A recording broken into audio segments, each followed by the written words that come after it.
I'm from Littleton, Colorado, born and raised. My mother raised me a single child, and we were very close. We had a very, very, very strong bond. She got me into ski racing when I was real young, and so I got to start skiing at Winter Park, the Winter Park ski team. And when I turned 12, I was like, I want to snowboard. And so my mom's like, all right. So I put on a snowboard. I was 17, I got sponsored by Spy Goggles. It was a beautiful thing, and I got to go to Salt Lake City and with my mother in 2002 for as an alternate rider for the Olympic team. If anybody got hurt, then I would be an alternate rider. And also in 2006 in Torino, Italy, I got to go as well. But then I broke my back.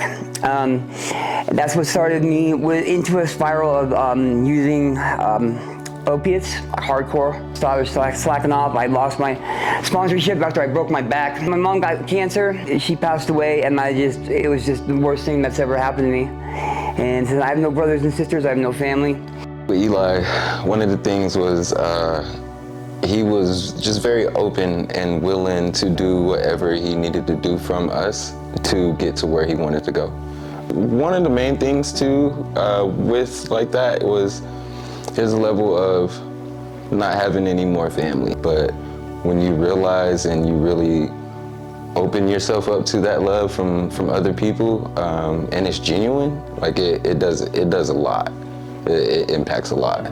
Great thing to be able to meet these people at Second Chance Center. They have been absolutely phenomenal. They've been such an awesome and integrated part of my life that they've built a foundation to help me rise from the ground up and not just be a hand out, it's a hand up. When we first had a conversation, he was telling me his background and some of the difficulties he was facing, but at the same time, as long as you are in here and you walk through those doors and you keep coming through those doors, and we'll get some success out of you. Just stay consistent, and he's done that. So I appreciate him for that. And with the help of Second Chance and the AIDS Center, I was able to get over that hump and get into a place.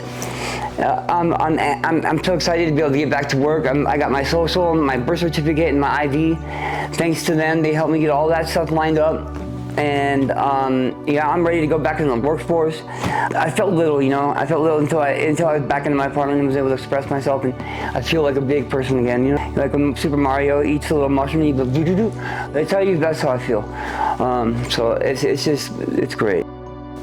Eli I've actually seen a little more frequently. It's different when you're like an administrative role and you're seeing the different clients coming and you hear names, and a lot of times you hear names and it takes a while to connect the names to the face. Eli is one that I've been very easily to connect his name and face and to see his journey. It's been amazing. What I didn't know, I had no idea, is his story about being on the Olympic team and a snowboarder and that incredible journey before all the things that happened. And to hear him tell that piece of his story and not look at it as like this was a part of me that was long ago, but recognizing that that's still who he is, despite the challenges that he's overcome. Just amazing. Don't stop. Don't stop. And there's no end. And there's always going to be somebody out there that cares. And you just got to get to the people that don't care until you find the one that cares, because there are people that care and that are willing to help and that will help. As long as you show up, you have to show up and you have to be there and you have to be at appointments. You have to make it on time. You have to be punctual. And you got to want it, You got to be eager. With places like Second Chance Center, that's possible because they give you the platform to be able to get these items that you need to do, like your birth certificate, your social, your ID. You have to have these things to be able to move on. So I really felt like I have a bond there. I go there. I make it a thing that I have to go there at least twice a week because it just makes me feel good to go in and see the people at Second Chance. Eli, thank you for coming into those doors. And continuing and engaging with me, Nicole, everybody at SCC that you have built a relationship with. I'm so proud of you. Just keep it up, keep doing what you're doing. It's not really a whole lot that I can tell you right now because you're doing it. So I love that. Just keep doing that. I'm gonna be here for you.